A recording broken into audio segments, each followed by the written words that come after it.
Shine a light for us, my brother.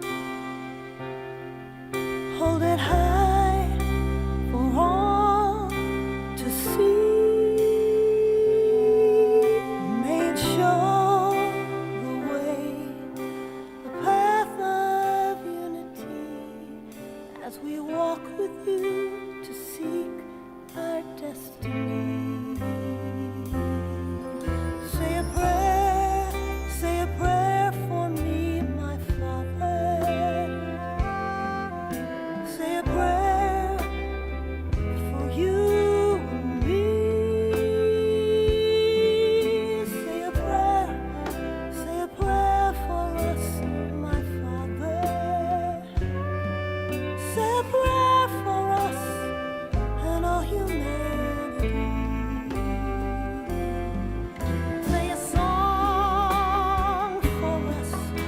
My sister, shout it loud and clear and free. Let us join with you and all the gods that be, as we sing as one, a voice of harmony. Bless the earth for us, our mother. Bless the earth for you and me.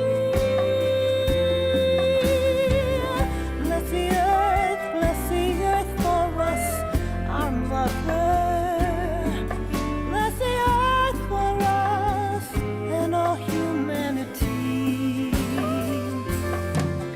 Shine a light, hold it high, show the way for us.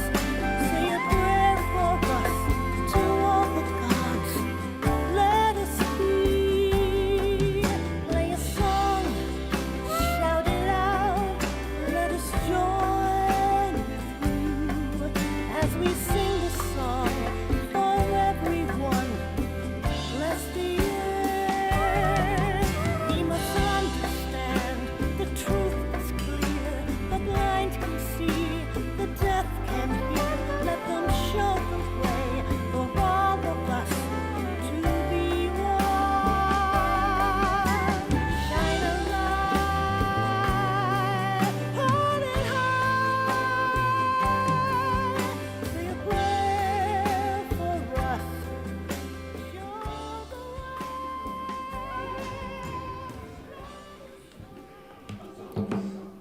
Wow, it's so good to see you. I can't tell you how happy I am to be standing in front of you today. I've been not standing a lot the last week, but I'm here, and you look great, and I'm feeling real good, and I hope you're feeling good too. I wanted to welcome you to Unity of Santa Barbara, and we've got our marvelous musicians, Renee, Randy, and Noreen, and the Unity Singers. The Unity Singers are going to be up here today blessing you with some wonderful music. Now, I wanted to step back a bit because a couple weeks ago, I shared the 4 Native American spiritual laws with you. So I did a little bit more digging on that, and I'm really led to, as I said, because of my Cherokee heritage from my mother's side, I wanted to look into that, and I was led to explore it a little bit more. So I wanted to continue in the vein and share more about Native American culture. We are all one. We are one regardless of the culture, regardless of the country, regardless of the location, regardless of anything. We are one. Amen. And even though there are many religions and many paths to God, the true essence is love. And the Cherokee word for love is Adageyudi. Agadeyudi. So what I invite you to do is get up and share a little Agadeyudi, share a little love, and welcome your fellow tribe here, and just love each other.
Oh, there's a lot of love in the room.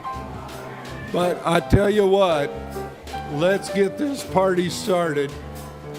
And we want to all come back together. Yep. And we want to share our affirmation before the choir blesses us with a song. So, if everyone could find their spot. And Jim, can you bring up the affirmation slide, please? With me, please. Unity of Santa Barbara is a spiritual community center which touches hearts, awakens souls, and builds dreams. Thank you, and now the choir will bless us.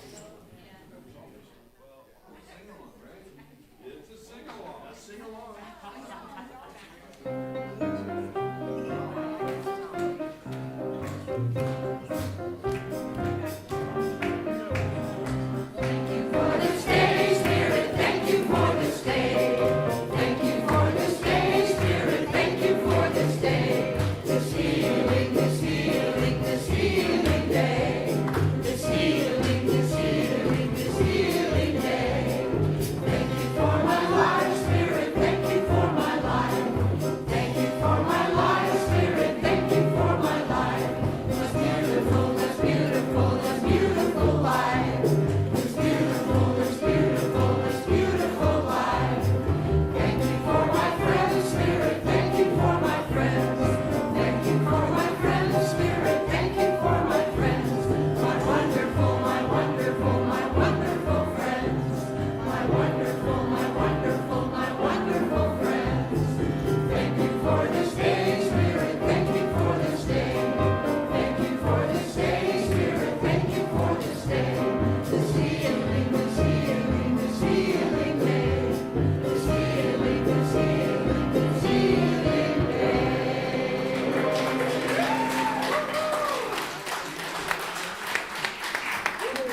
It is truly a healing day. And we have one of the most magnificent healers that I've ever met serving today. TJ Woodward is going to be here.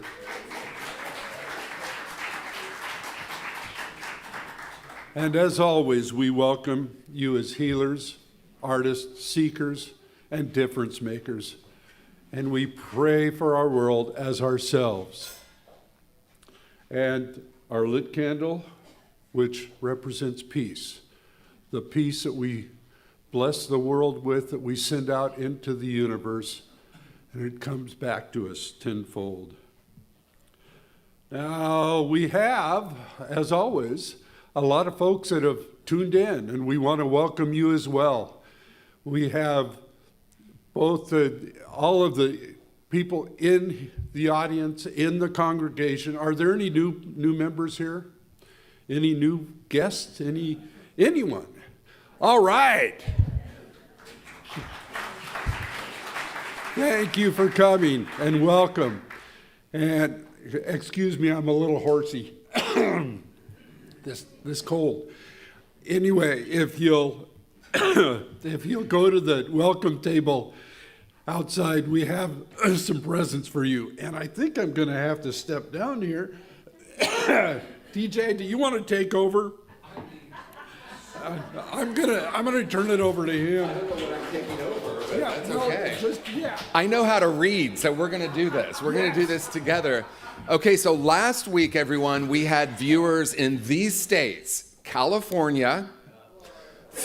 Everyone knows what's next. See if you know them all. Are they up there? Are they up there? Okay, we're reading them together. I thought this is a really psychic group.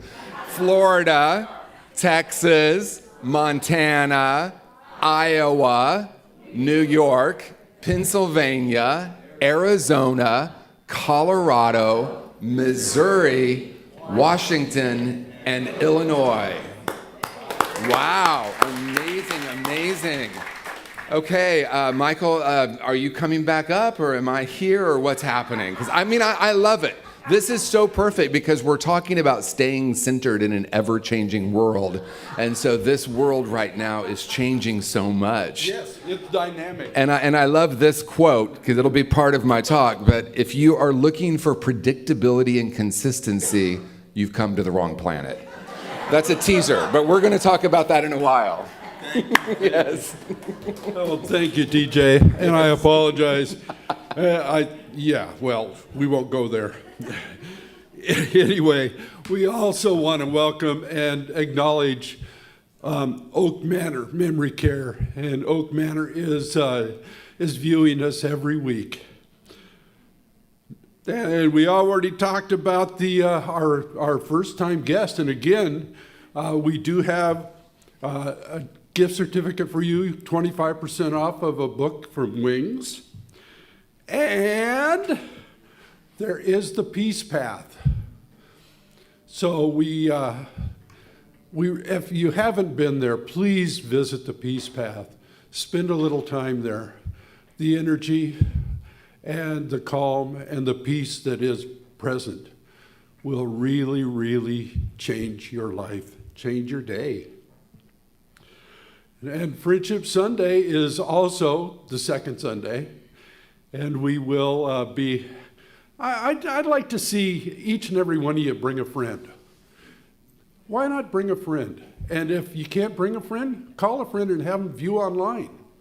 Then we'll acknowledge them. I did that once, and a woman that I've known for years in Denver, and she just went over the moon after she heard Temple speak. And we can bless the world from here. It isn't just us. We are reaching out, as you saw with the slides. And now, let's do our affirmative blessing. We are here to celebrate our spiritual magnificence. We gather together each week to honor our divinity and to bring life into our sacred story. We allow ourselves to receive the energy of the divine. While at the same time, we are willing to let go of what no longer serves us. We celebrate free will and a choice, and we know that life truly begins right now. Namaste. Now, we are a prayer community, and prayer support is available, and I think I could use some right now. So pray for me. But yeah, we do have prayer chaplains. Are the chaplains, any chaplains, please stand. Now, they are available after service. They'll meet you up here, and they will pray with you, and it is all confidential. And if you'd prefer, you can also put a prayer request in the prayer box in the atrium. Now, the next item on the agenda is we have to acknowledge Shirley Campbell, and because that is so much a part of it, the prayer chapel is because of Shirley. Thank you, Shirley. Bless you.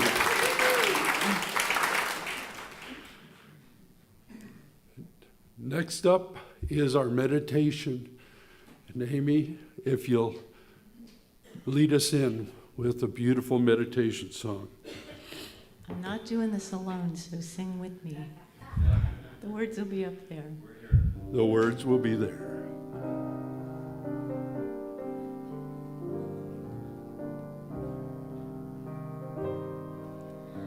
I am the heart, I am the hands, I am the voice of spirit on earth, and all I am, and all I do is a blessing to the world.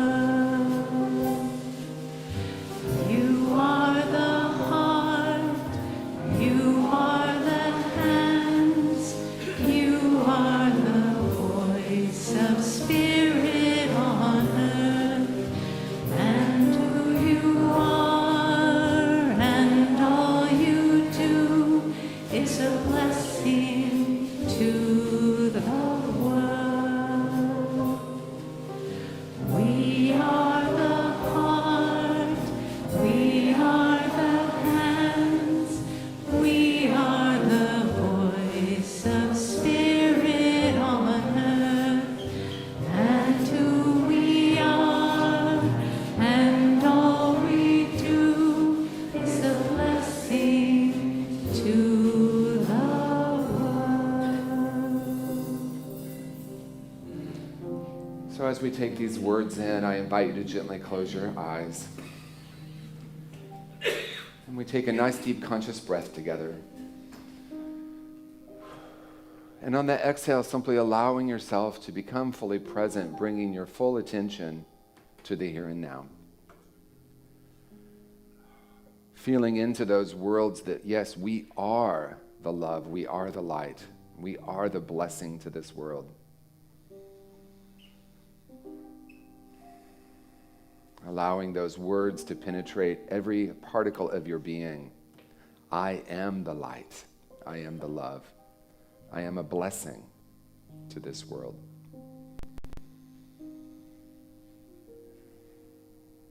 And as we drop down into that place of inner stillness, we do so in the frequency of gratitude, feeling that vibration, that quality, the beingness of the gratitude that we are.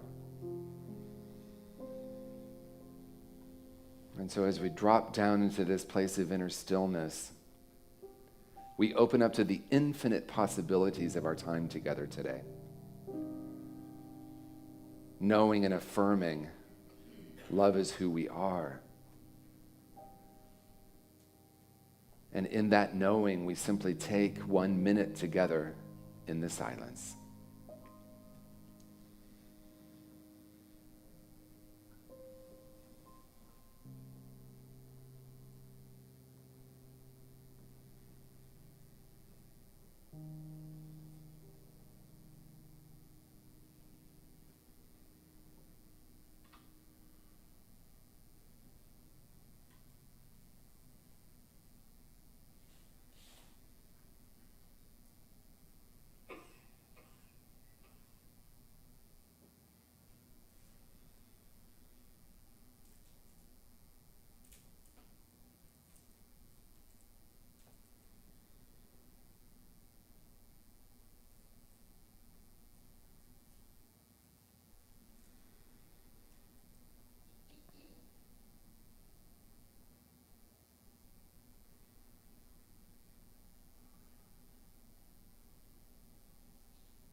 and how grateful I am to know that there is one power, one presence.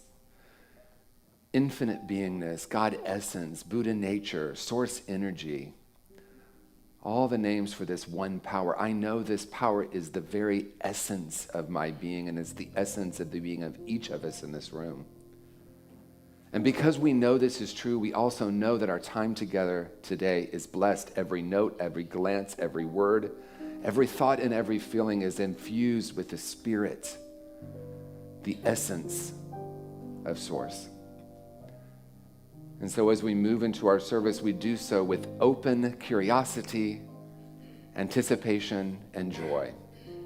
Knowing in the realm of spirit it is already done, we simply now open up to the infinite possibilities of our time together, knowing that as we anchor in the truth of who and what we are, we see the world in a new and miraculous way. And we are so grateful.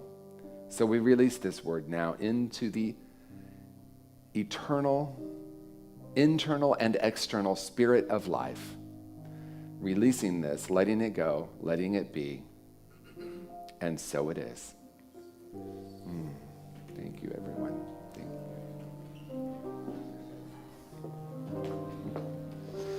We are the heart.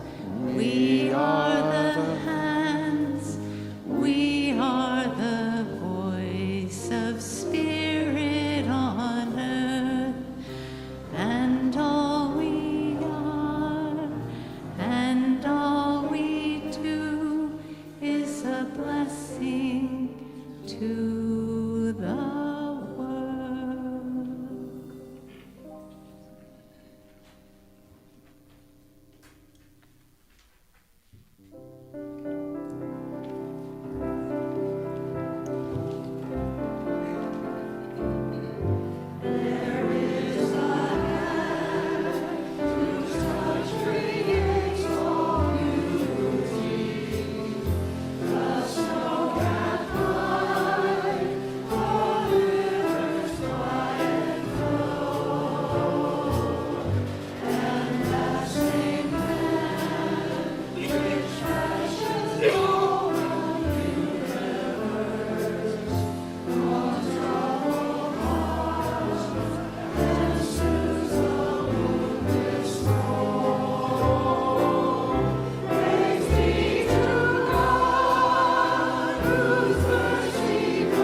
Thank you for those wonderful notes, those wonderful words. Thank you, thank you, thank you. What a blessing. Good morning, everyone. Let's thank the choir again for that wonderful music.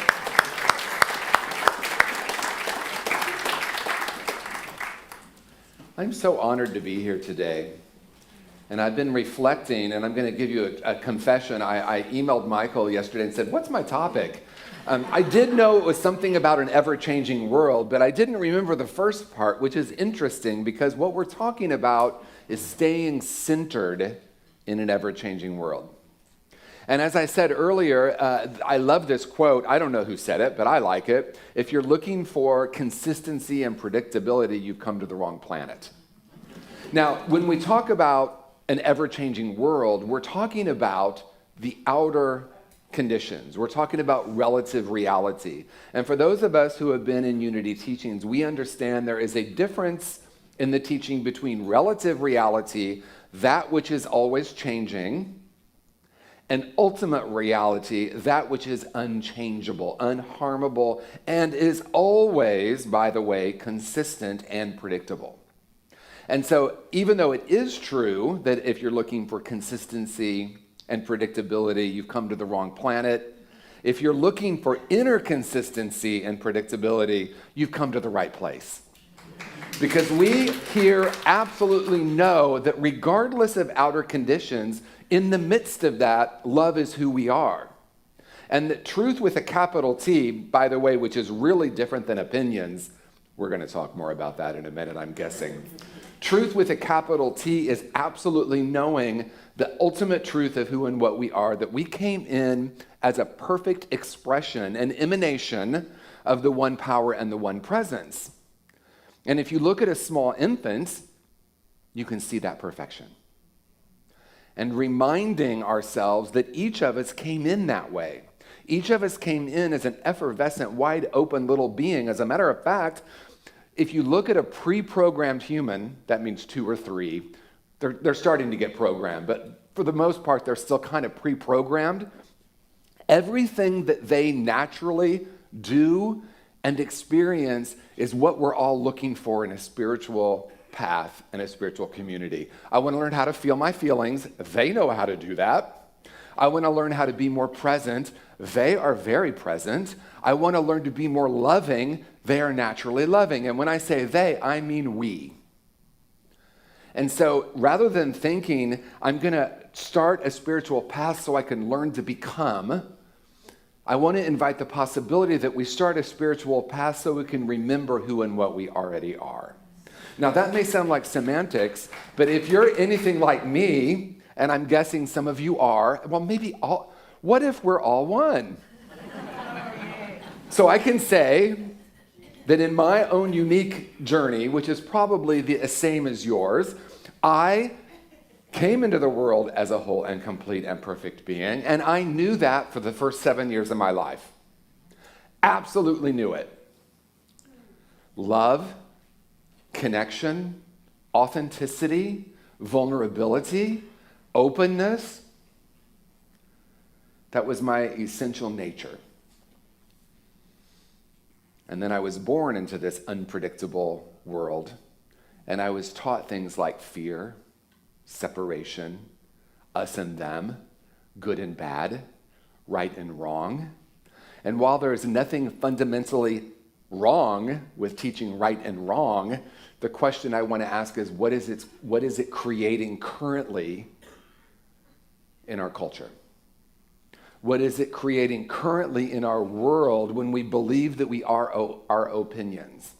And so at age 7, I had a profound experience of closing my heart, and I actually remember the physical sensation of closing. And I talk about this almost every time I speak, and there's a reason that I do, because my awareness is that we all came in beautiful, open, connecting, loving, gentle, peaceful. And then we get taught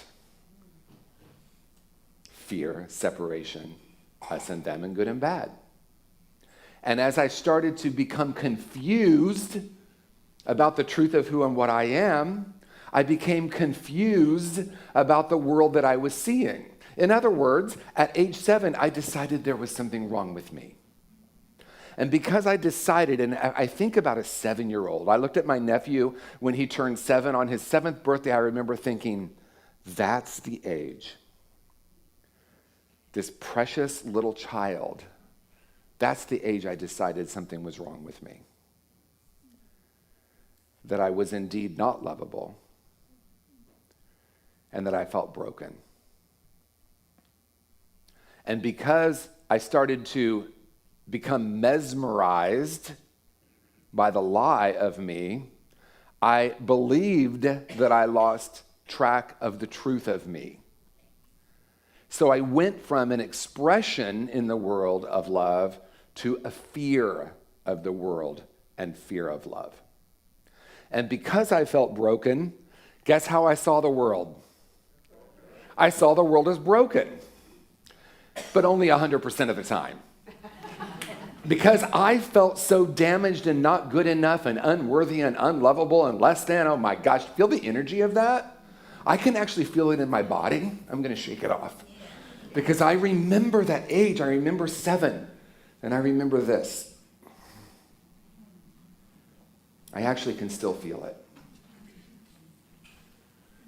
And it took me about 30 years from that moment, which is a slight exaggeration, but I think we're going to say about 30 years from that moment to actually remember the truth. I walked into my first Unity community in 1988 or 89, times a little bit of a blur for me, and I remember hearing the first principle, there's only one power and one presence active in the universe and in my life.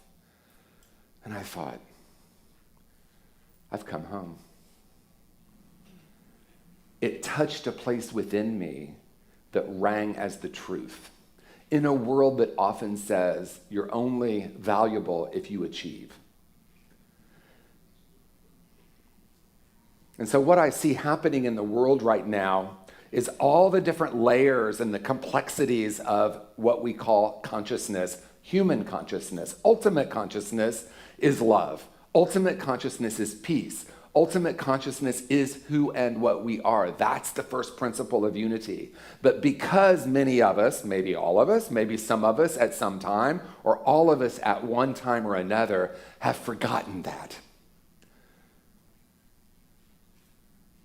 And so really, the spiritual journey is a dedication to what I call the twofold path, not to be confused with the Buddhist path, fourfold? Eightfold. I'm going to get that right. Eightfold path. The twofold path is actually profoundly simple. Who we are is love. That's who we came into the world as. And that is the ultimate truth of each and every being on planet Earth and beyond.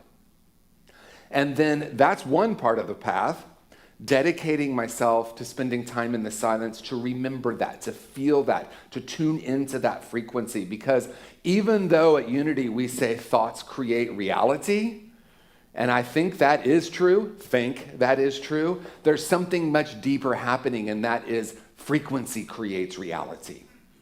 And the frequency of love is who and what I am. And when I'm vibrating in that frequency, love is what I experience. So the first part of the path is dedicating time in the silence, also known as meditation, to remember and to reconnect or recognize who and what we truly are, and spend time with that and feel that frequency and allow that frequency to become our truth once again. And then the second part of the path to me is unlearning every single thing I've ever been told that is counter to that, which is almost everything. Almost everything. I had a wise person say, all you have to unlearn is everything. Now, that might not be true because most of us received love and we received kindness and we received people who really saw us. And in the midst of that, we also, and I'm going to speak for myself, messages like, don't look like a girl, don't talk like a girl, don't act like a girl, don't walk like a girl. Those were a few of the messages I received as this little effervescent boy in Indiana in the late 1960s, right? And I'm like, what's wrong with being a girl? I remember putting my hand on my hip, what's wrong with being a girl? It didn't go over so well in some crowds. We're just going to say that. So that, among thousands of other things I was taught, led me to that fundamental decision that I was broken, damaged, and the world wasn't safe. And because that became the frequency at which I was vibrating from and as, I just kept experiencing it over and over and over again. And so when I came to Unity and I heard a Unity minister say, "How's that bank account?" She was definitely a prosperity minister. There are still some of us who are in that, and I love that because prosperity is an amazing thing, and it's also just one part of what we're talking about here. "How's that bank account going?" And I remember thinking, "Not so well." And she would say, "I want you to say, look how powerful I am that I keep creating lack in my bank account. Look how powerful I am that I keep attracting unavailable people. Look how powerful I am that I keep doing the same thing over and over and over again." And what's the next line? Some of us have heard it. Expecting different results. This one will be different. This job will be different. I'm not going to change, but that needs to change. And oh my gosh, do we see that in our world right now? Remove toxicity. How do I know someone's a narcissist? Right? All about what they're doing. And I will share with you, and I think I started this thought maybe 15 minutes ago, and I might be coming back to it, is because I felt broken, I looked to the world to heal me, fix me, or save me.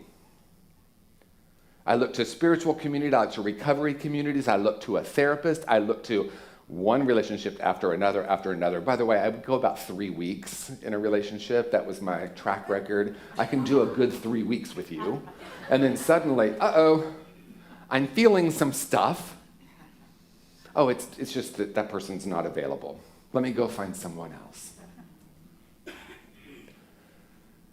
And so as we look at this twofold path, if you will, of anchoring in spirit and knowing the truth of who and what we are, while simultaneously being in wonder.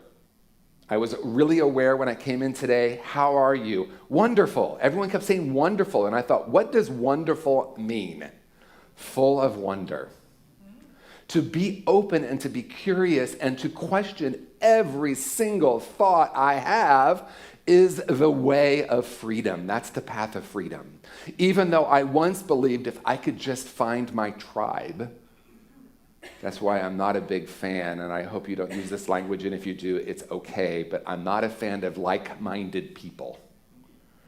Let's find like-minded people. Because the translation of that is, Michael, we need to agree on everything if we're going to be friends. How is that going to go? Well, okay, how is that going in our world? We are living in remarkable times. That statement can be made at any time. And it does seem a little more pronounced right now, especially in this place called the United States of America, where we have been told that we're polarized. And we have been taught that there is right and wrong and good and bad, and I can only be friends with you if we agree. So an opinion-based reality or a thought-based reality can do nothing except at some point cause division. Too much? Too far? No. I'm going to say it again then. A thought-based reality at some point will always lead to division. If I believe I am my thoughts, and I believe I am my opinions, and I find my group of people, and I'm going to be vulnerable with you all. You ready? March 2020. Okay, that's all I have to say. We're like right at the anniversary of when that thing started. I discovered something really powerful in my own journey. Anyone who deviated from the group's opinions got thrown out, or at least attempted to be thrown out. And I said, wait a minute. As a New Thought minister and as a spiritual being and as a conscious person on the planet, which is a moment-to-moment choice, and what does it mean to be conscious? It means to be conscious of the truth of who and what I am, to understand that love is who I am, and to be conscious of these thoughts that prevent me from giving and receiving love, which is what we all want. My dad and his wife they say we live in LA, Lower Alabama. And my stepmother, and I apologize if I've talked about her before, but Nancy, if you're watching, I love you. She grew up in Kentucky, literally a coal miner's daughter. Her dad literally cut down trees and built a house. Now, I know that may not be that strange, but that's strange for me. Like, you built your own house and they had an outhouse, right? So she came from that. And an example of her amazing nature, my dad and his wife Nancy went to San Francisco for the first time, and they pull up, see the Golden Gate Bridge, and she said, well, why do they call it the Golden Gate Bridge? It ain't gold. So this is her beautiful, why is it orange? So she came to LA to visit, and she said, people are so nice here. I didn't expect that. So of course I said, why is that, Nancy? Well, people in Lower Alabama told me that everyone in California was a bunch of what? Fruits and nuts, the things we also hear about California. And she said, but people are so nice. And I said, it'd be fun to take a microphone right now and walk around Los Angeles and say, tell me what you think about Lower Alabama. Tell me your thoughts about the great state of Alabama, right?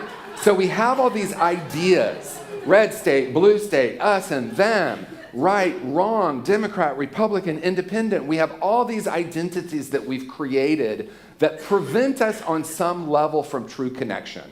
I am not saying that it's not important. If it is important for you, we honor that you vote your conscience. Activism can be really important, but oftentimes activism comes from a place of something's wrong here and I need to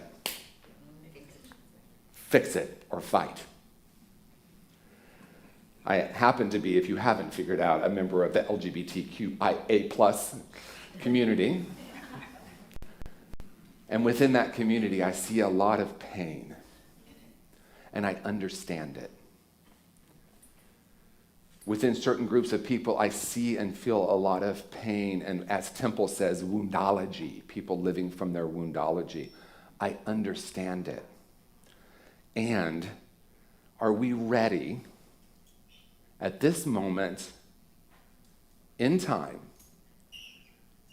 to stop the fight and to be the love?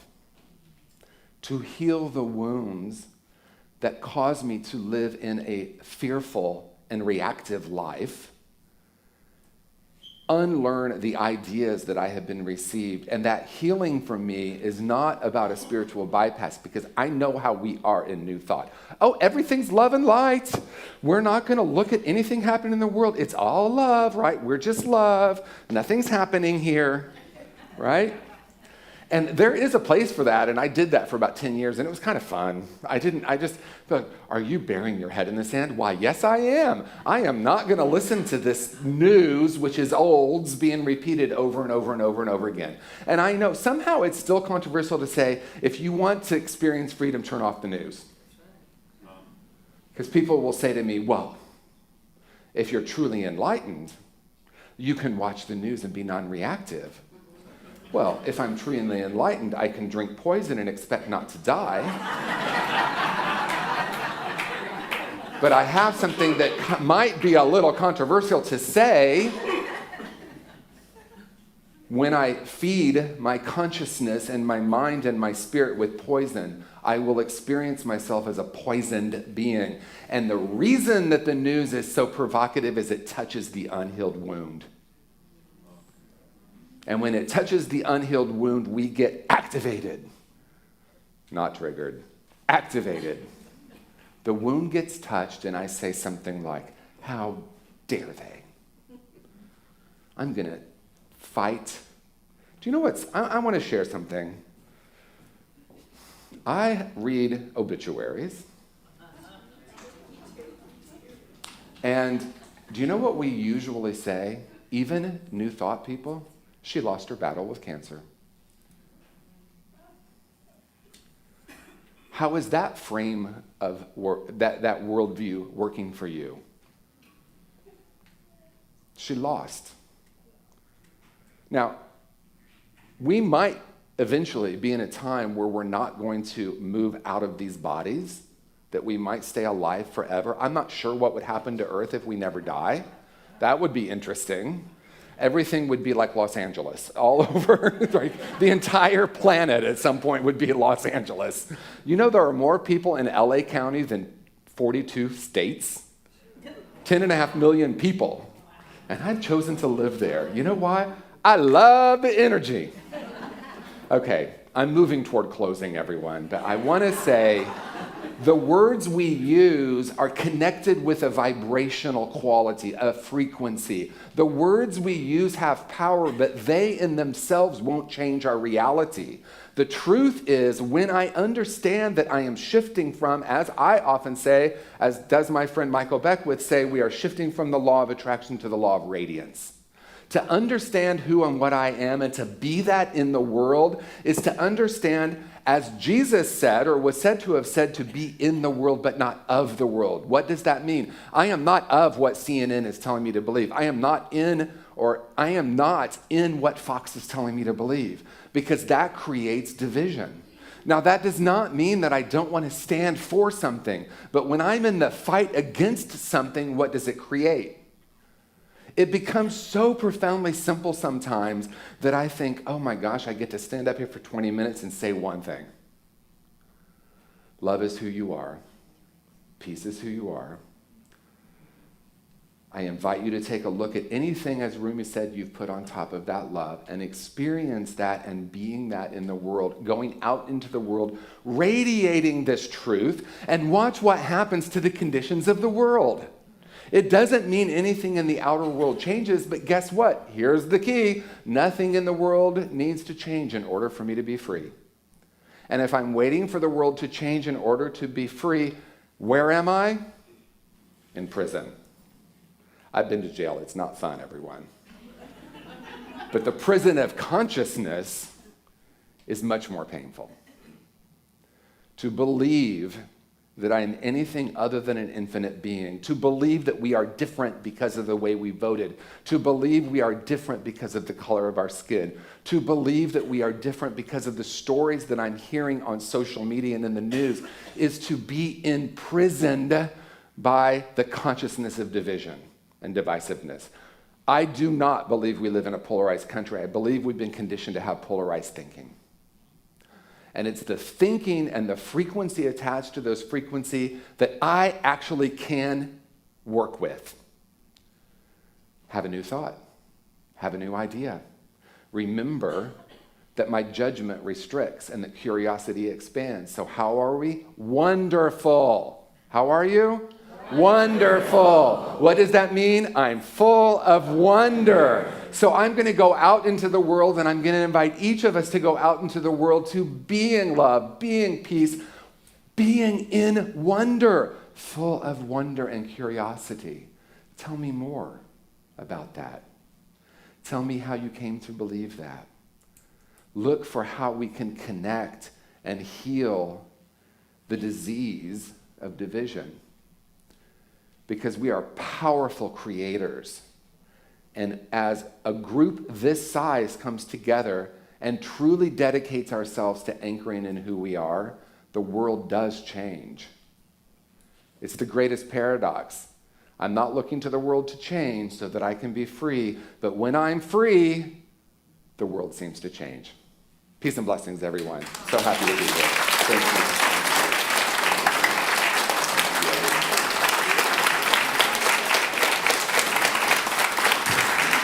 Oh, that's wonderful. Thank you, TJ. It's always a blessing to have you here, and there is more. That was just a taste. If you want more of TJ, there will be a workshop at 12:30 today. Well, we've come to the time, and I have my voice back, so I'm back up here. It's time for our offering, and the wealth management team asked me to share a little tidbit with you that we've shared before, and that it does require $39.50 a week per person for this beautiful facility. So support us, and there are many, many ways that you can support us. And the offering, you can donate with UnitySB.org. Go to that website. There's Givelify, credit card, and you can also go to the welcome table and give us a credit card if you'd like, or write us a check, or give us cash. And also, when we're not just talking about money, and I'll talk about this in a little bit, but time and talent is also a big part. Being involved here. I got involved here as a volunteer, and here I am. So you could be here too. So let us hold our offerings in our hands and affirm. Divine love through me blesses and multiplies all that I am, all that I have, all that I share, and all that I receive.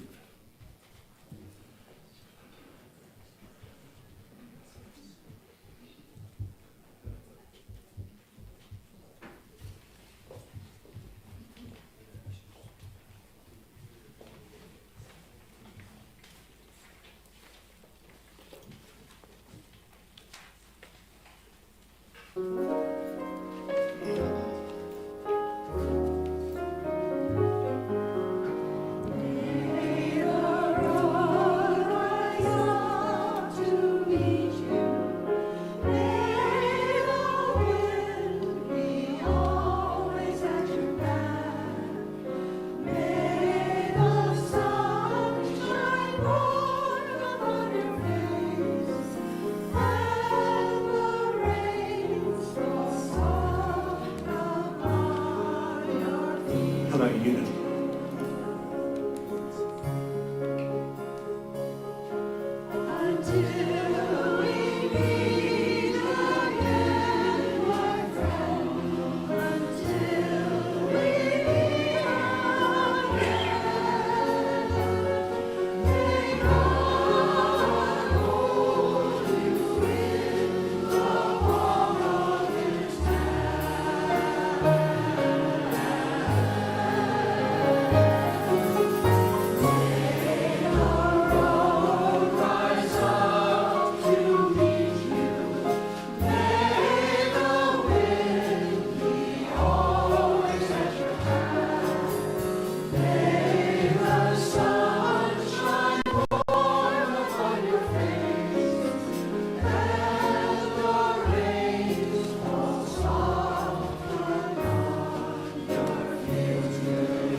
All right.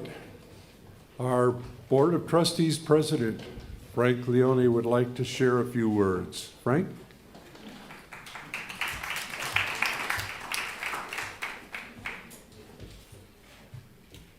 Thank you very much, Michael. Good morning, everybody. Just a word for those of you that don't know it, I've been in touch with Michael throughout the week, and he's really been dealing with a pretty significant cold or illness of some sort, and he didn't skip a beat. He did everything that was necessary to get us to this point. So if you could just acknowledge Michael.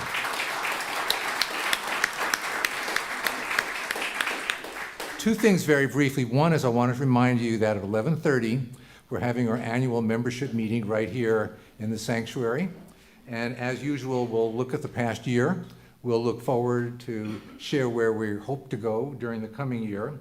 we'll present the slate of new nominees for the 2025-26 Board of Trustees. We'll look at and approve, hopefully approve, the budget for the coming years. We always have a wonderful turnout. It's an important way for everybody to feel a sense of involvement in our community, and we hope that you can carve out that time. TJ is speaking at 12:30, so we have all of 1 hour to get our work done. So it'll be a crisp meeting, I can assure you. And the other thing is, I always like to bring you up to date on our extravaganza on April 12th, our 100th anniversary celebration. And I spoke to Susie a few days ago, and we're projecting that as of today, we should be at about 80 registrants already. And that's still 4 weeks to go. So even if nobody else signs up, it's going to be a heck of a party. So I urge you to join the first 80 and bring that number up. Why is it so important to attend? Well, number one, it is a fundraiser, and it's an important fundraiser. And everything is being donated. The food's being donated, the auction items are being donated, the significant amount of work and toil involved in putting it together is being donated. So in return for all that, we just hope to get a good attendance and a good involvement. The silent auction and the live auction are going great. We're up to, I think just got one this morning, it's up to 27 items already, which is an awful lot of items, again, 4 weeks out, and some extraordinary things. And we'll have a list of that. If we don't already have it, we'll certainly have it by next Sunday, so you can get an idea weeks out what's available on the auctions. And there's been some very generous, kind people within the congregation that have stepped forward to contribute. We're going to have our 100th year retrospective. I believe that Reverend Kathy, who's going to lead that, and Bent and Michael have been working together to make that very special, sort of a multimedia presentation of where we've been during the last 100 years, which in its own right is pretty amazing. We'll have music, we'll have dancing, and we'll have great food from multiple restaurants. So it's something I really want to encourage not only everybody here to attend, but to really encourage everybody to bring family and friends. I've already bought 6 extra tickets myself. I spoke to somebody last week, and he's bringing a contingent of 6. So it's not unheard of that there'll be groups coming as well as individuals.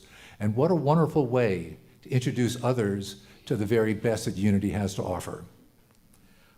And then finally, and this is, we've been dealing with the auction and we've been dealing with the registration. Now we're ready to go to the third piece of the triad, and that is sponsorships. And you'll be hearing information over the next week or so about opportunities to serve as a sponsor, whether it's an organization or whether as an individual.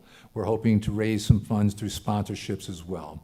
So again, it's been very exciting, and we hope to see all of you at 11:30, which is not that many minutes from now. Thank you. How much is it? Very, very important. I'm glad I planted that person in the audience to ask that question. It is, yesterday was supposed to be the date that we switched from $40 a ticket to $50 a ticket, but we decided since this is such an important day that we'll extend it through midnight tonight. So Susie, I believe, will be available after the service and after the membership meeting to take credit cards or cash or whatever, or you can sign up otherwise, or for the next 4 weeks it's available for $50. Still, in this day and age, an extraordinarily good buy for the dollar. So thank you for asking.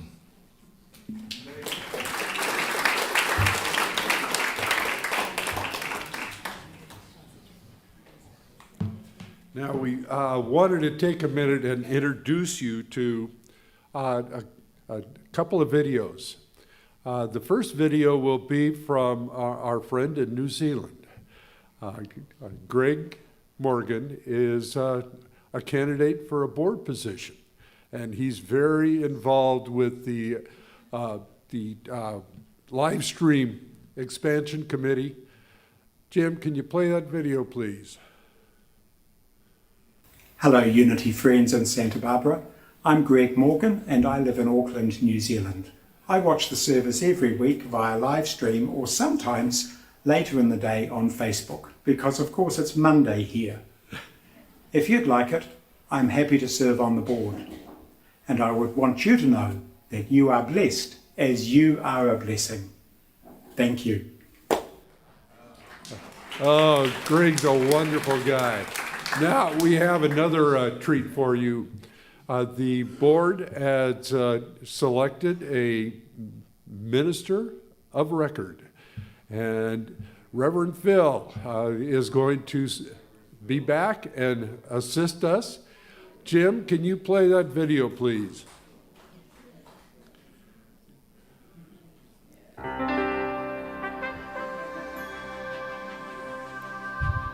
Good morning. I'm Reverend Phil Smedstead. I was in Santa Barbara as your transitional ministry specialist in 2019, just before the pandemic. And I was there for 10 days a month for a year. I just loved the people that I met and worked with back then. Personal transformation has been my message for a lot of years. And it's always focused on learning how to know and express ourselves as the divine beings that we are, which means knowing that divine love is an aspect of our core, that divine wisdom is a part of that core, divine power of creation is another aspect, and divine aliveness. As soon as your schedule allows, I will be your new minister of record. And that means that I will be speaking at one of your Sunday services once a month, and also attending your monthly board meeting. I will also be leading a workshop on some aspect of transformation every other month. Because I have an experience of your congregation, and I know some of you from the past, I so look forward to being with you again.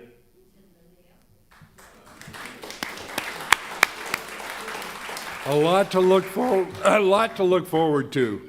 And now remember to check out and sign up for e-news. There, as you see, a lot's going on here. So to keep up with it, it's all in the e-news, and the e-blast goes out every week. And we also have, of course, Wings Bookstore.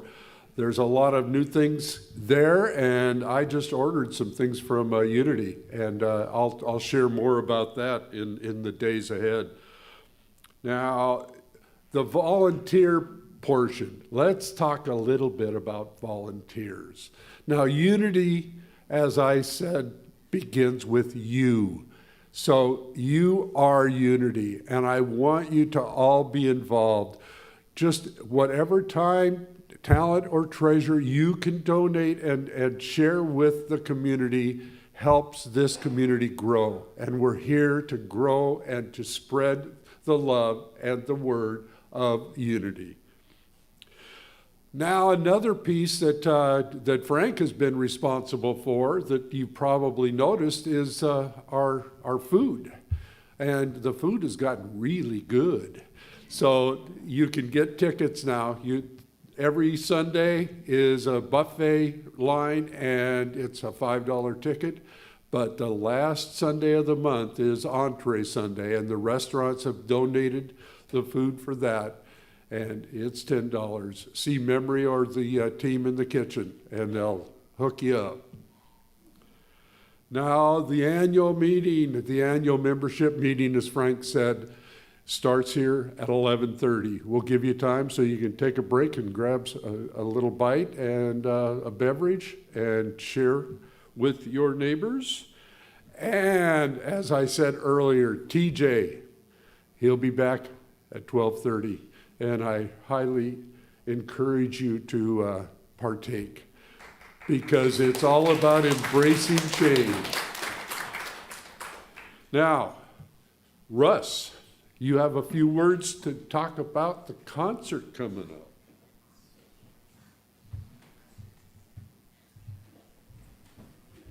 up. Okay, well, I just want to invite all of you to our Unity Singers Spring Concert, which is going to be this coming Friday.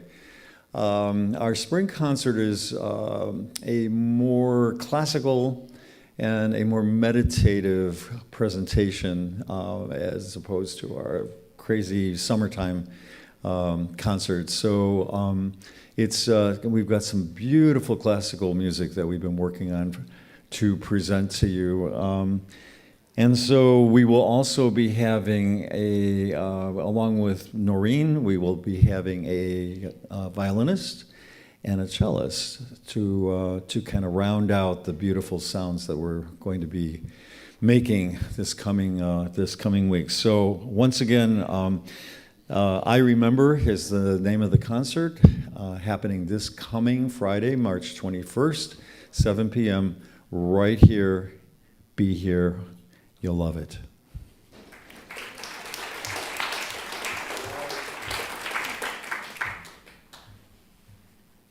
And one final event that we want to talk about is the Power of Genius. Third in the series is coming up on March 25th. So now, if you'll stand and join as we sing the peace song.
And peace begins right here and right now. Now join me in the prayer of protection. The light of God surrounds us. The love of God enfolds us. The power of God protects us. The presence of God watches over us. Wherever we are, God is, and all is well. And so it is. Have a wonderful day, everyone. See you at the membership meeting.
Take down a letter, Mrs. Jacoby. Take down a letter to my friend.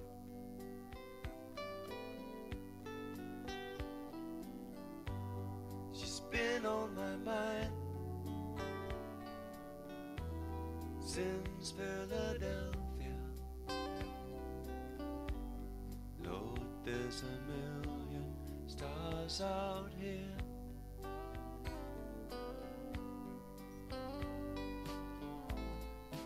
Tell her she talks too much on the telephone.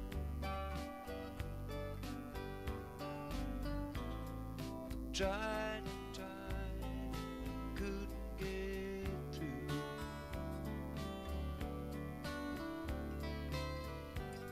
And Mrs. Jacoby,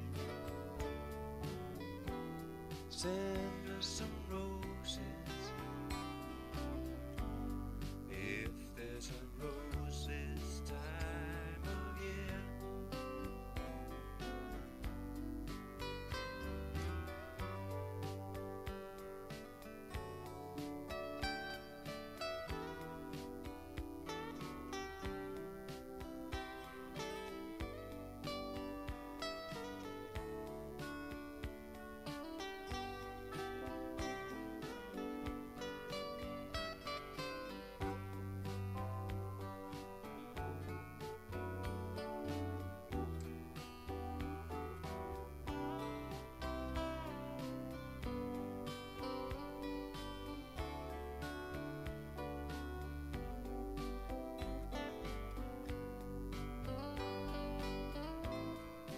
tell her the brother quit, you'll be home by now.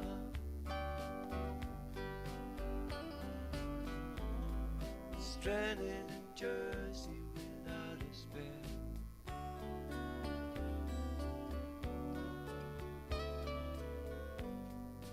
Mrs. Jacoby,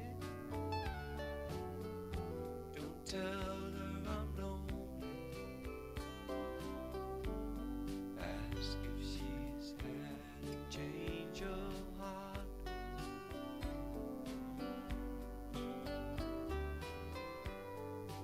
Mrs. Jacoby, don't tell her I'm lonely. Ask if she's had a change of heart.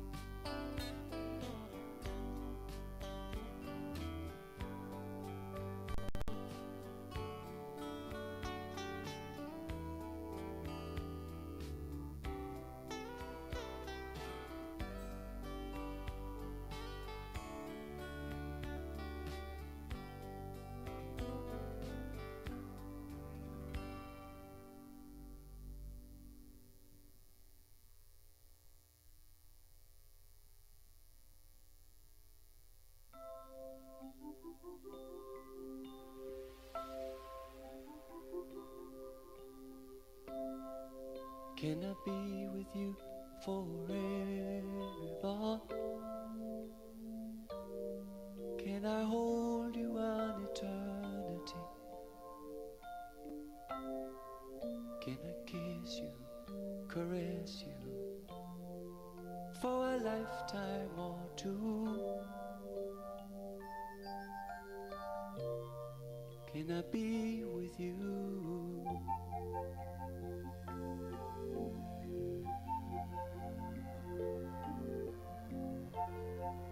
You were standing in the hallway, all by yourself.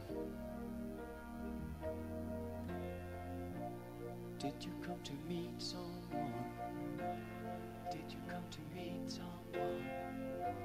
I was afraid you would move. And when you looked, you saw me staring, but you didn't make me wrong. And for a moment I thought I'd never move on. He who hesitates will surely fall. The chances if you wait are none at all. You had me falling, you had me.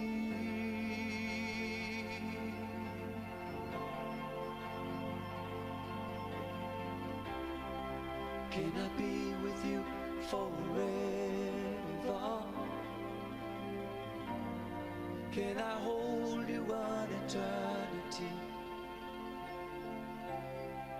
Can I kiss you, caress you for a lifetime or two? Can I be with you? Can I kiss you, caress you for a lifetime or two? Can I be with you?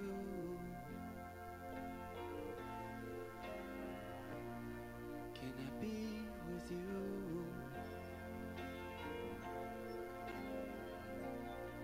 Can I be with you?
Someone's watching you.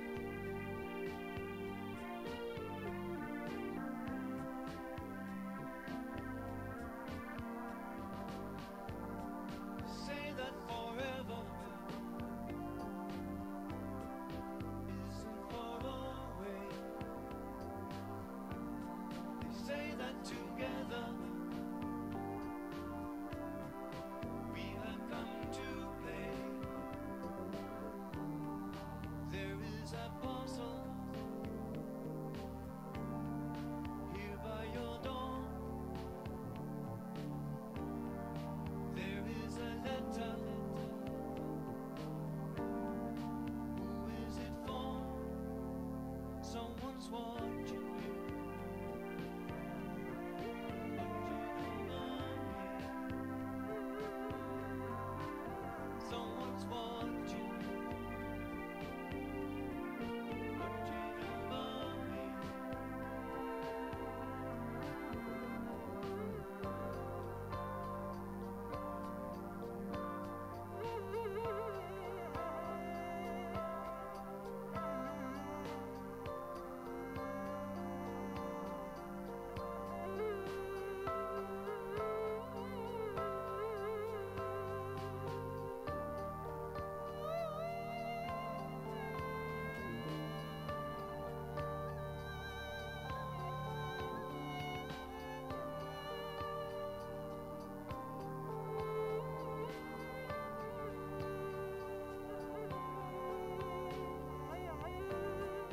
There is a moment stepping through the wall. There is a moment you will see it all. You see the journey, you see the end. If you are still learning, they'll play it again.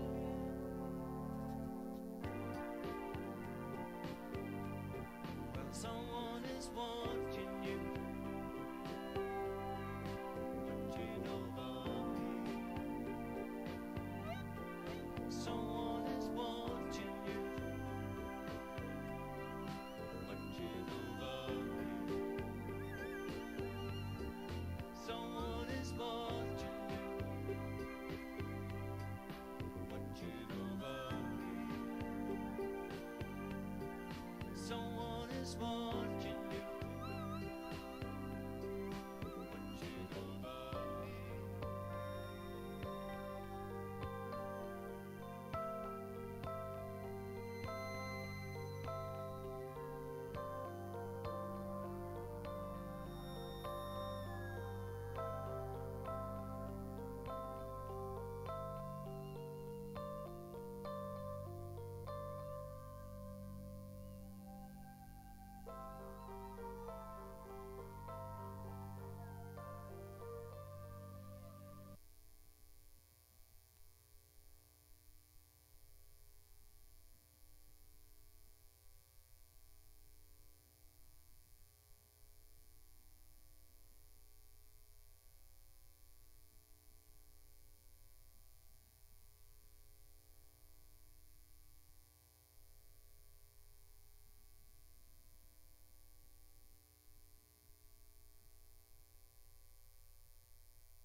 somebody get in touch.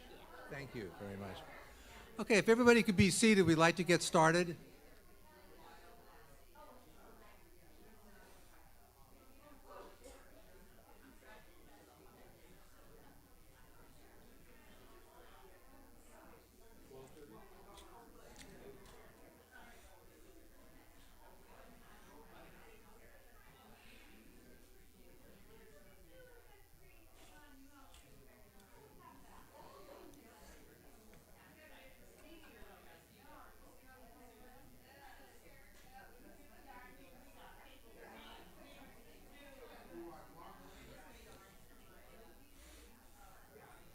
Okay, I would like to get started, please. We're looking at 11:38, so we're down to about 52 minutes. Okay. Okay, the first thing I'd like to do is I want to pass around a clipboard here. Members only, please sign your name or write your name down so we have an accurate list of the members that are here today. If you're not a member, don't sign. If you do, please sign.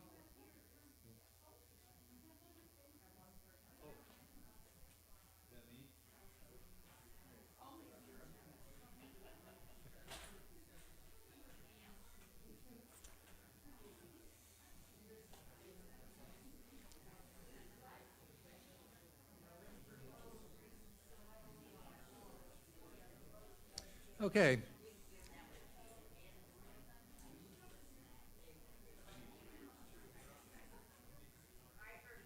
Okay, I'd like to get started, please.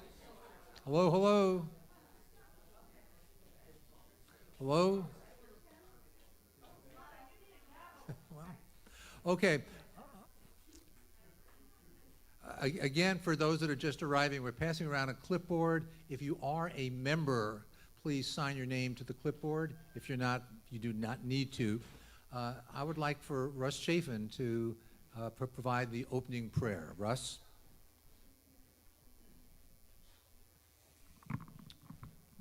Okay, so let's have everybody take your seats.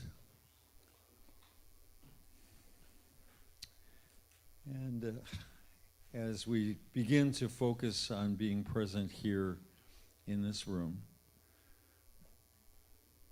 be aware of the seat that you're sitting in. Be aware of the floor where your feet are resting.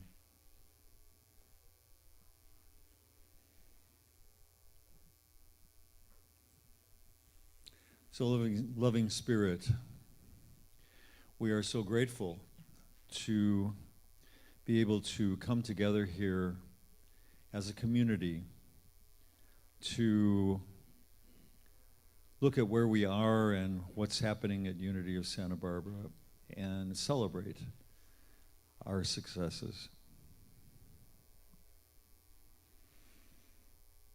We call forth wisdom to guide us today in making right decisions. We call forth love. The love for each other, love for this community, love for the world. We know that we are making a difference here at Unity in Santa Barbara, and we are very grateful for that opportunity. And so as we move forward into this meeting, let our thoughts be the thoughts that Spirit wants us to think. Let our speech be the words that Spirit wants us to speak. And may everything that happens in this meeting be a reflection of the love and light of Spirit in the world through us and through this meeting. And so it is, and so we let it be. Amen.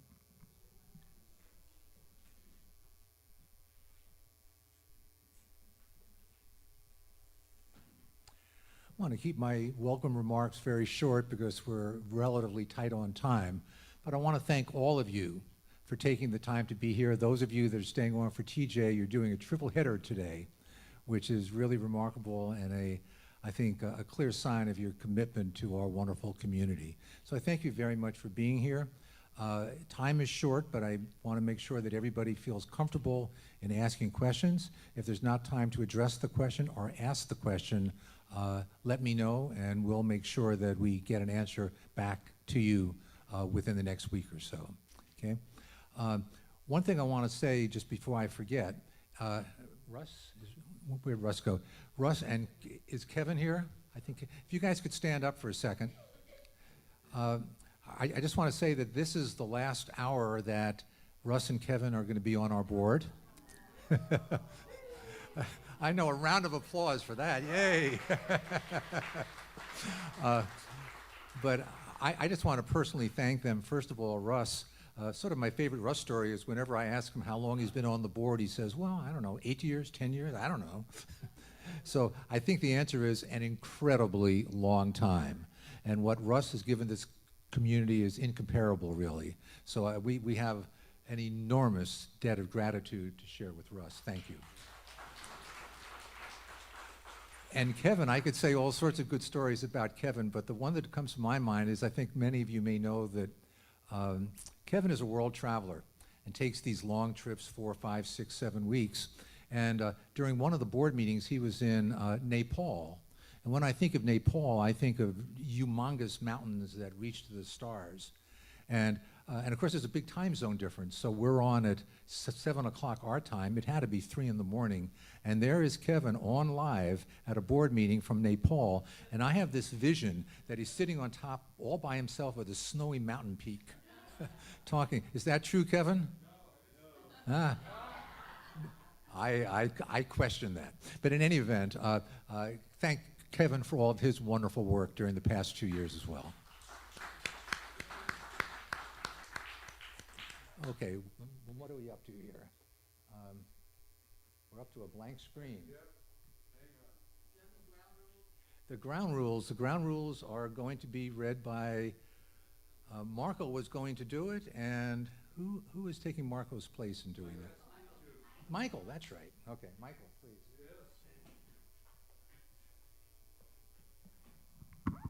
Yes, we like to know what the rules are. And since I don't have them printed out, I'm going to have to read them. I just got this last night. Timing. Each agenda item will be limited to a maximum of 15 minutes. We want you to be conscious of that because of the time frame here. Listening. We agree to listen with an open heart and to practice active listening. Participate fully. Be present and silent your phone. Silence your phones, please.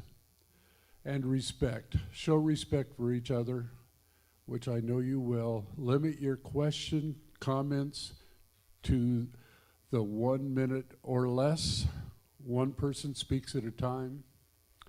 Avoid side conversations and express opinions responsibly by focusing on the issues. And with that being said,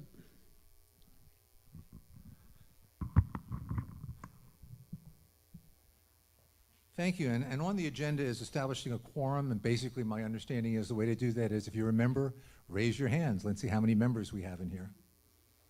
I'm going to do a quick count. Keep them up for a second. 1, 2, 3, 4, 5, 6, 7, 8, 9, 10, 11, 12, 13, 14, 15, 16, 18, 20, 22, 24, 26, 28. Looks like, roughly speaking, about 32 or 33. Okay. Okay, everybody keep those arms up again. Okay, okay. Russ, you count that side of the room, I'll count this side. I'm always thinking. 1, 2, 3, 4, 5, 6, 7, 8, 9, 10,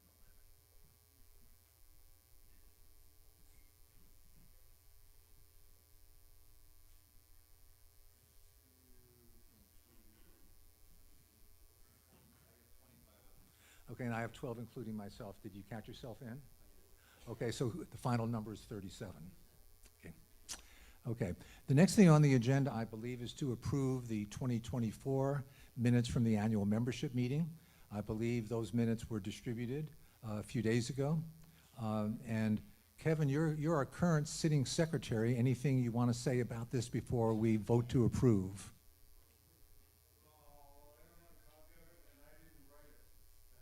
Okay. Any comments about it? It was taken directly from the recording, so. Okay. Okay. Okay. Kathleen Blake, motions to approve.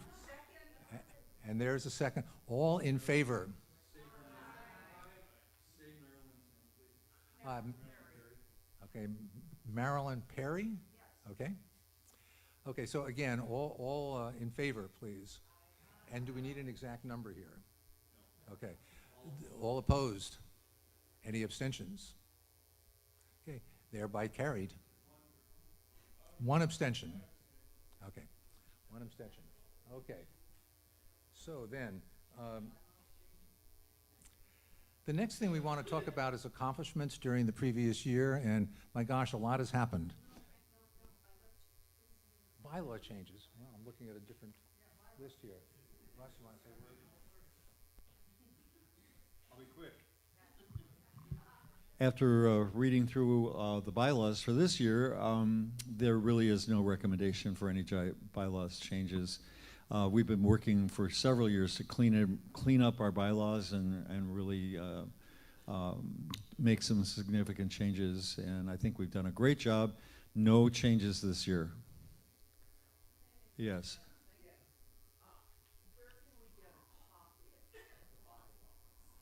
That's a good question, and I'm going to refer that to the board. The board, where? Michael has a copy. Okay, so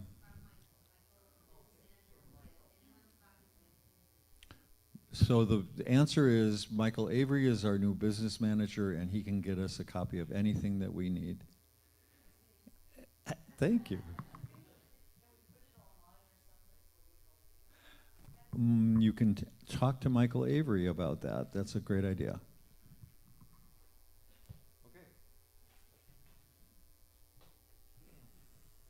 Okay, and now it's time to present the slate for the Board of Trustees for the 2025-26 period for the next 2 years. And a special acknowledgement to the nominating committee, Kathleen Blake, Thomas Robinson, I was just going to say that, Barbara Berger, and Reverend Temple was actually very involved as well. So I want to turn it over to Kathleen to make the presentation.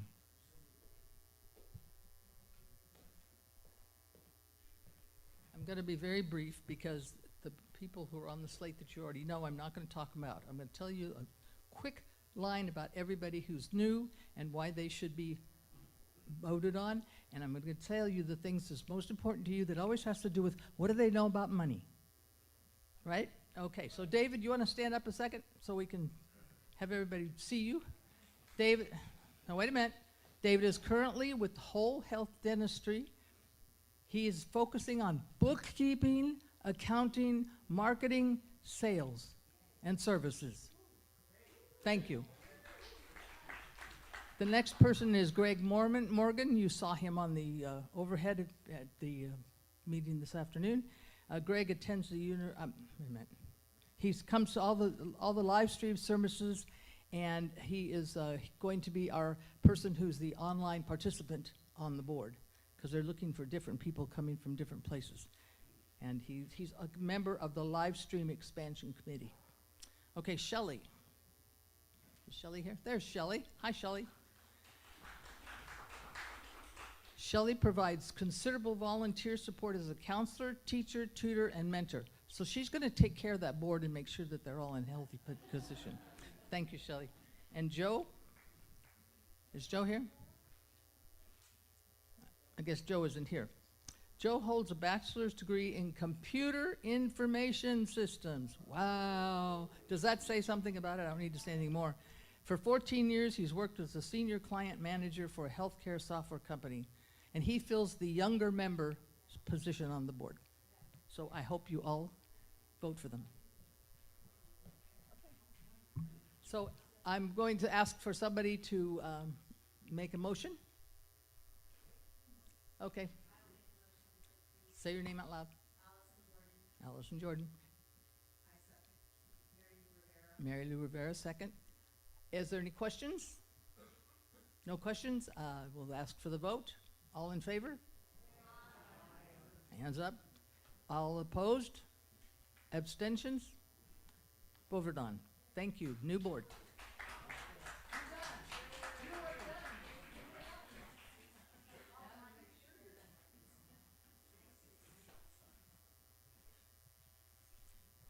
Just want to add a thing or two about the new team. We are, of course, going to need a new slate of officers. We have our board meeting coming up this Wednesday, March 19th, first board meeting for the new board, and we will leave that meeting with the officers in place. So we'll know that by next Sunday for sure. We have an idea how it's going to shape up, but we want to officially present the opportunity to the entire board. Okay. Okay. What do we have next? Accomplishments. Well, we did a lot, and it really falls into two categories: maintaining all the wonderful things that we currently do and even expanding them and adding a number of new things as well. I'm not going to read through them or go through them because of our time limitations, but it is out there. Is there anybody that did not sign who's a member? All members should sign the green clipboard, which Peggy has right now. Okay, so I'm not going to go through the accomplishments per se, but if you have any questions about it, we will certainly welcome that. And we'll take questions after we're done with the whole series here. So are we up to the budget now? Pat, may I switch it over to you? And then we'll take questions after that. I have to use the podium and my notes because I can't see that screen. I will. There we go. Hi, everybody. We had quite an interesting year financially. Are the highlights up? Can we put the highlights up?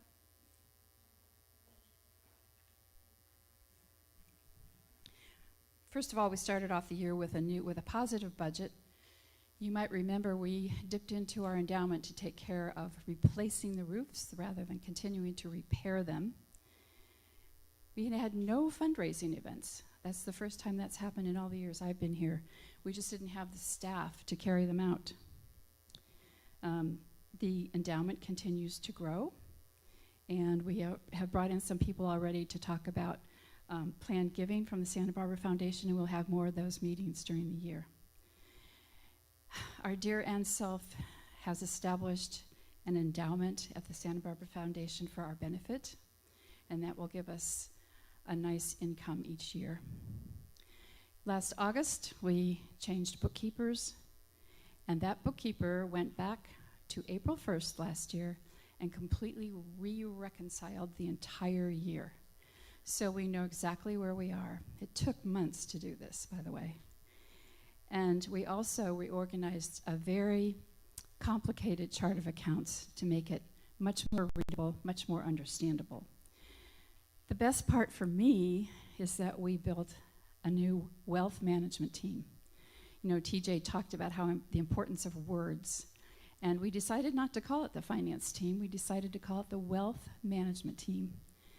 And I have to thank Jim Knight, there you are, Bill Dutton, David Heisterkamp, and Amanda Pelch for agreeing to be on that team. We have worked every week since December to put the budget together for you. And I can't thank you enough. I'm so grateful to all of you. And I want to reinforce the idea that the ability to continue our wonderful operation here, it depends on all of us. Not just a few people, but everyone. And if you contribute your money, you'll be happier. It's proven. There's research about that. And it really does feel good to become a part of the community in that way, and knowing that you're contributing to the success. Well, okay, highlights of the budget. Income-wise, we had more internal events, and we will continue to have events to ramp up donation totals. Rental fees may be increased. The Wings Bookstore and Gift Shop will continue to grow, and they're going to start having events like poetry readings and book readings and signings to bring people to the campus and expose more people. We had an immense increase in external events rentals, and that, I have to say, I don't think Susie's in the room, but that's all Susie. She has done a magnificent job of bringing organizations and parties and whatnot to utilize our property here. We're expecting some major gifts this coming year. We'll have an IRS refund that's tied to COVID. We are going to reestablish the Blessings Registry, which we've done for many years. We used to call it Adopt-A-Bill, where you can sign up to help pay particular parts of the budget. And we're going to establish a campus beautification fund. That used to be called Buildings and Grounds, but again, we're using campus beautification instead, and that will start a fund that you can all contribute to, so that when we have building maintenance to do, we can draw from that fund versus the general account. The best part of this is that we'll have Michael here to monitor expenses and spending. That has been a weak link here for a long time. And to have someone in that position to actually keep watch on the budget, keep watch on spending, is going to make a world of difference. Thank you, Michael. Thank you, Michael. We're so glad to have you here on board. Okay, in the back of your packet, you have a copy, a summary of the budget. We're budgeted for, I'll read it to you. It's $171,000 in tithes and offerings. Live stream expansion, we expect to add another $5,000. Youth ministry, we're going to revive that. That hasn't happened in a long time, to get the children used to the idea of giving and also doing fundraising events. And then special events, we have scheduled at 59.7. Facility rentals, look at that number. That is so important. And it also brings a lot of new people here. The gift shop, we're keeping pretty low. And the endowment income will be $38,850 for an operations income of $402,850. Expenses, you can read there. Administration and marketing and operations expenses. You see a loss there of $63,000. But we are expecting those additional funds that I told you about, and we expect to have a positive balance at the end of the year of about $57,000. Now remember, this is a budget. This is a guideline. This isn't written in stone. It's up to all of us to keep the income coming, and Michael and his team to keep the expenses in check. Does anybody have any questions? Oh, and if you are interested in more detail, I have a profit and loss up here for you can look at. I have a balance sheet you can look at. I have the latest report from the Santa Barbara Foundation and a little more of a detailed budget. If you're interested, you can come up. The wealth team will be up here after the meeting to answer any questions. Jim, did you have a question? Yes. Jim Quacco.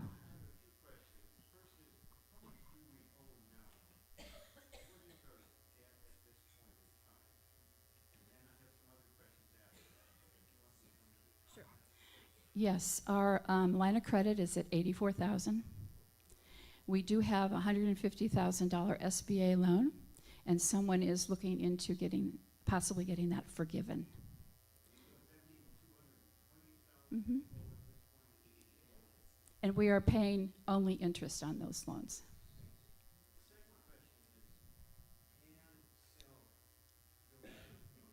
Yes. Mm-hmm. Mm-hmm.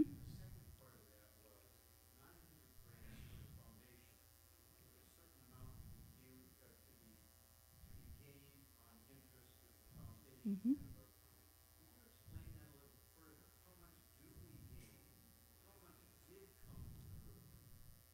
Yes, the foundation, the endowment that she established will pay us $35,000, $35,500 each year. But that will go up as the fund grows. And as far as the 100, oh, thank you. Okay. As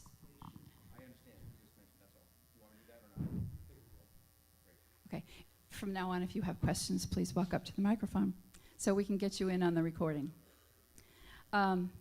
Jim, as far as the $100,000, that right now is in court. There's some question about, number one, the amount, if we get it, what the amount will be. And we're not sure exactly what the status is right now. We're going to seek more legal help on that.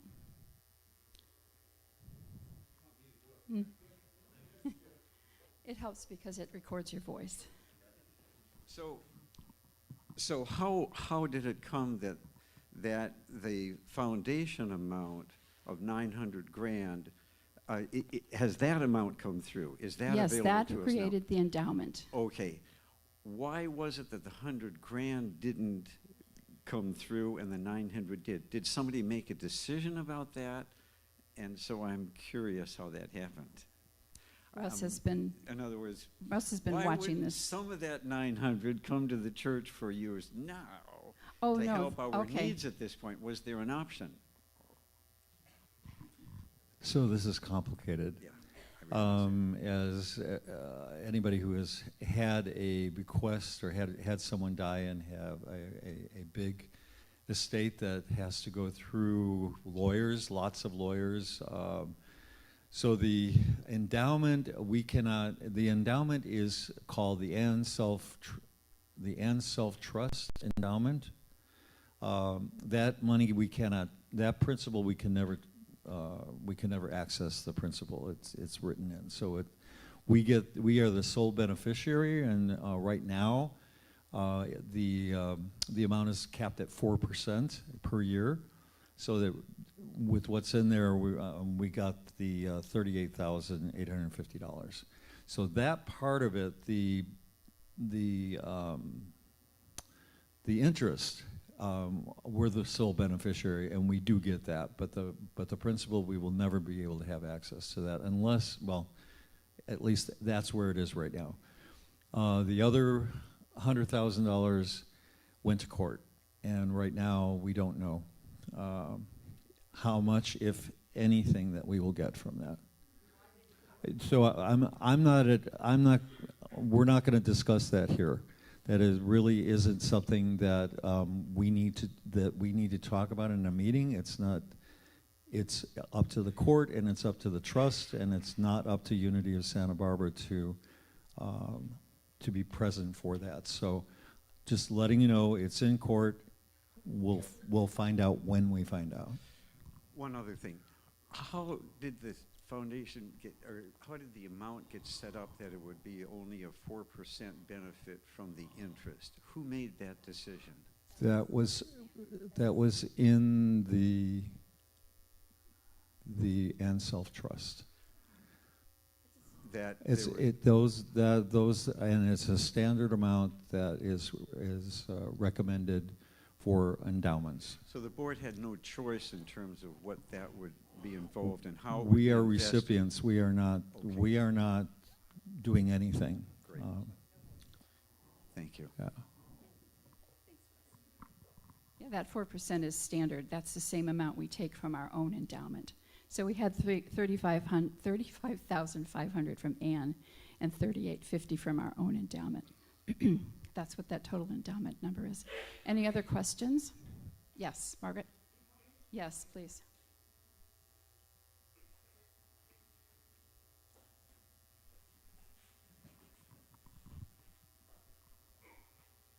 Hi, I'm Margaret Kenny. I just had two questions. Get closer. Oh, hi, Margaret Kenny. I'm wondering the expectation of tithes and offerings for this fiscal year at $171,000. How does that compare with previous years? What type of growth or decline are we expecting? Despite no fundraising, we have a growth of 8.7% in tithing. over last year? Well, last year we had a growth. This current fiscal year right now, we had a growth over last year of 8.7%. And so this figure Is based on our history, and so we is projected based- out. Mhm, Okay. mhm. And the second question is, I don't come to church every Sunday, but most Sundays. But the last time I heard anyone address in our Sunday service the financial status of our church was back a number of months ago when Reverend Kathy spoke to the church. And I don't know if anybody's brought it up since then. It has been? It comes up occasionally. Okay. We used to publish it monthly in our bulletin that we would hand out at the service. I think everything's gone pretty electronic on us now. So with the wealth team in place, we can do some kind of reporting on a monthly basis, probably through the e-newsletter, because rather than handing it out. Well, I really appreciate it, and I've heard other churchgoers say that they really appreciated whoever started telling us exactly how much we needed to contribute each week. That was a really important change for people to hear, and I'm of the belief that money needs to be talked about. You know, some people don't like to talk about it, but it's an important factor in every relationship, and so I would just really encourage and thank you, everybody on the board and everyone who contributes to, in the appropriate way, keep talking about money for at least a few minutes in our 1-hour service each week. So thank you. Thanks, Margaret. Thank you very much. Amy, yes.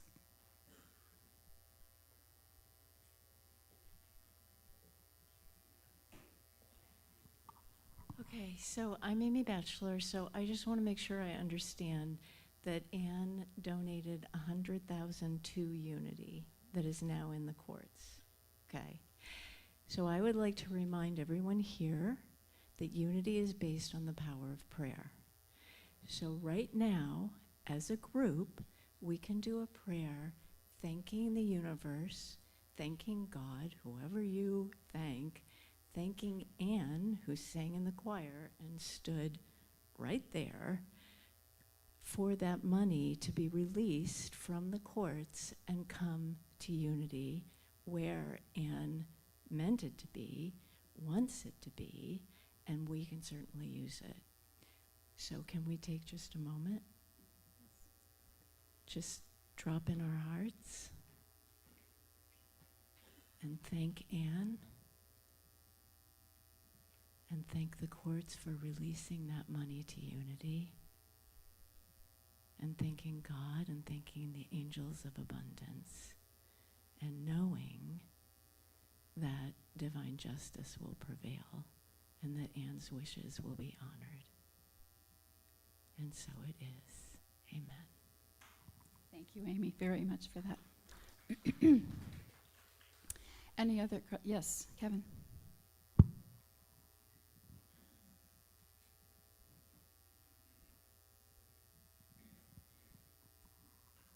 Pat, quick question.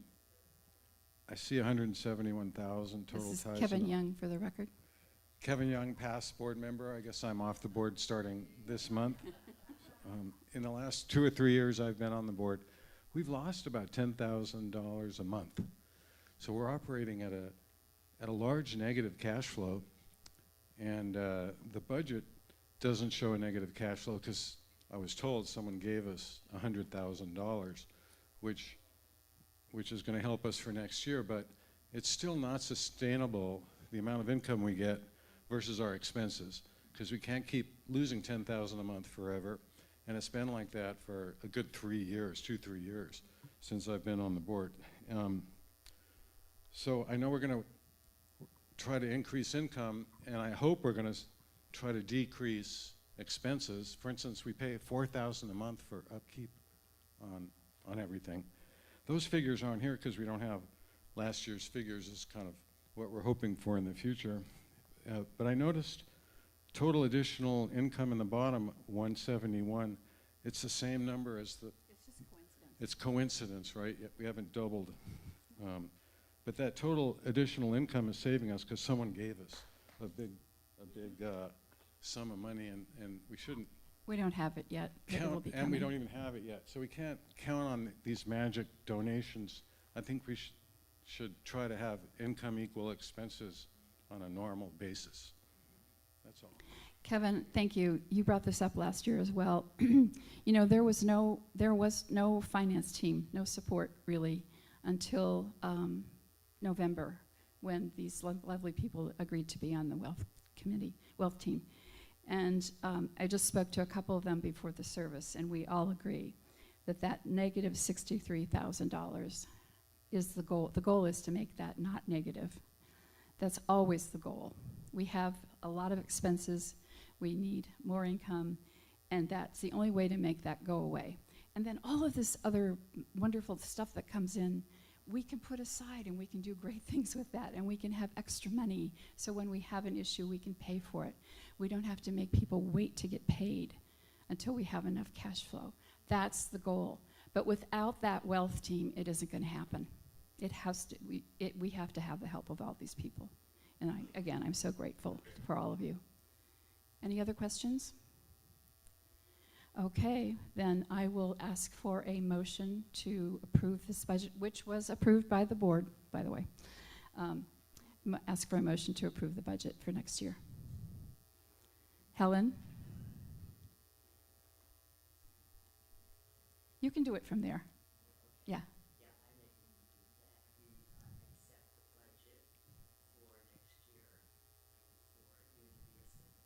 Thank you. Is there a second? Allison?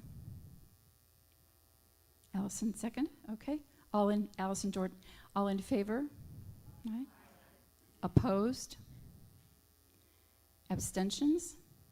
It is passed. Thank you very much.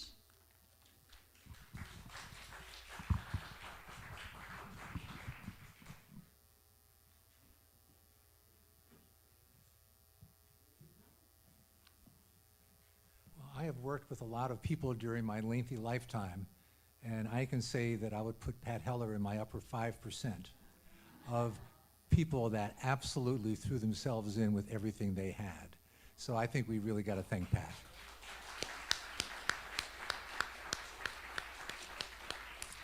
Okay, looking forward, and I think we have a lot to look forward to. There's a lot going on. First of all, as you learned this morning, we have a very well-known and very well-liked minister of record in Phil, who's going to be involved starting in a couple weeks and going for as long as we need Phil in that role. I also want to thank Allison Jordan, who's always there when we need her for something. She put together a committee that led us to this. We actually, Michael and Allison and I, interviewed 3 prospective ministers of record before we chose Phil.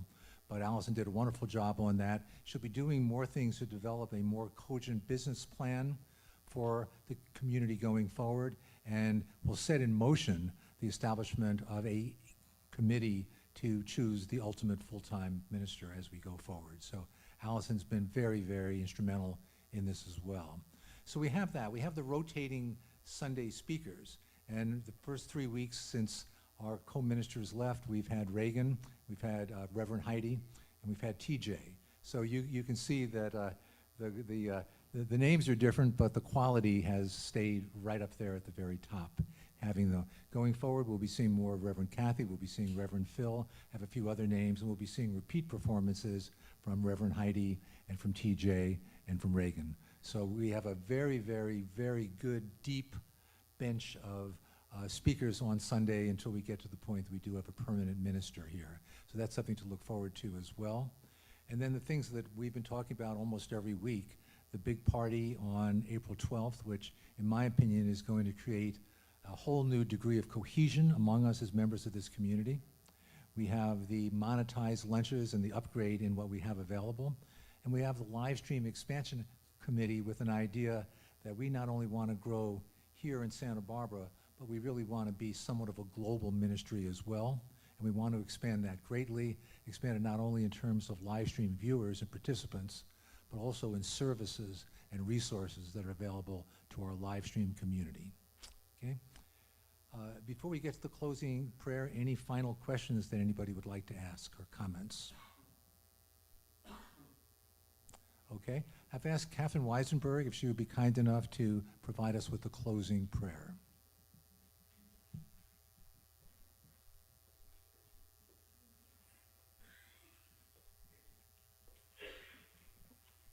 Well, we're little but mighty here. I'll turn this mic down. So, all of you, what I'd like you to do, if you're comfortable, just put your hand on your heart. One hand on your heart and one hand on your stomach. And just breathe. Breathe into this sanctuary where people have been coming 100 years. We are sitting, standing,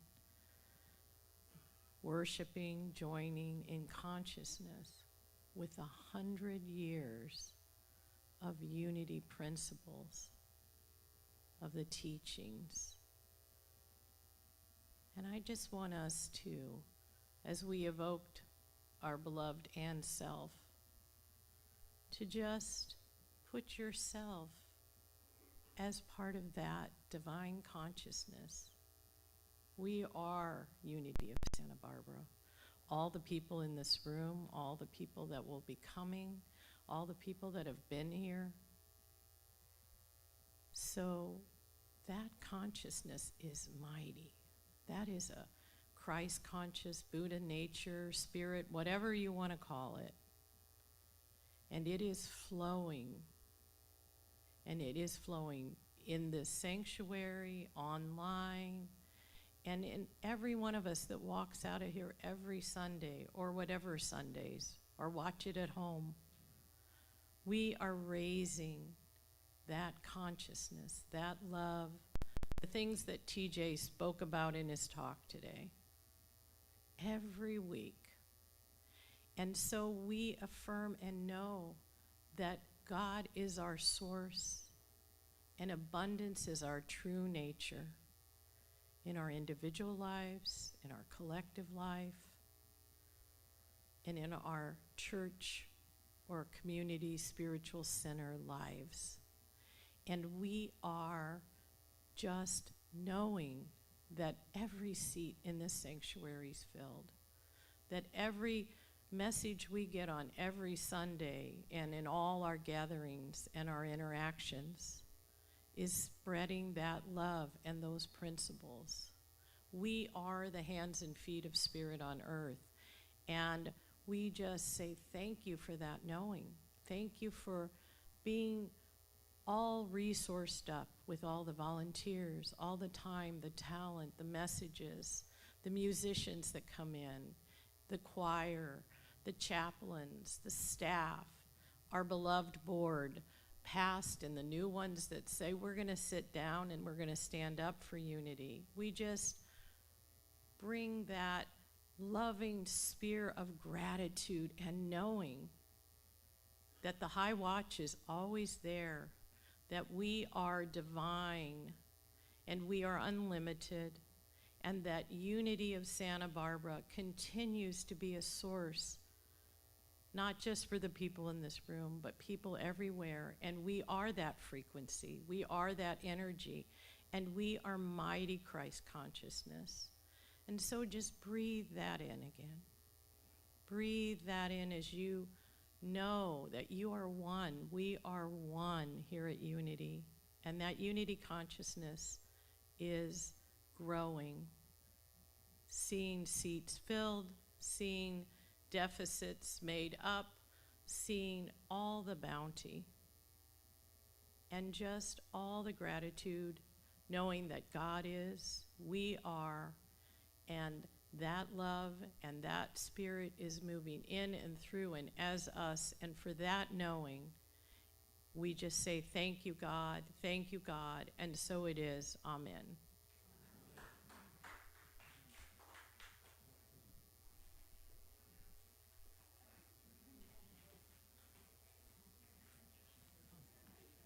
believe we are adjourned. Thank you so much for being here. The official time is 12:22.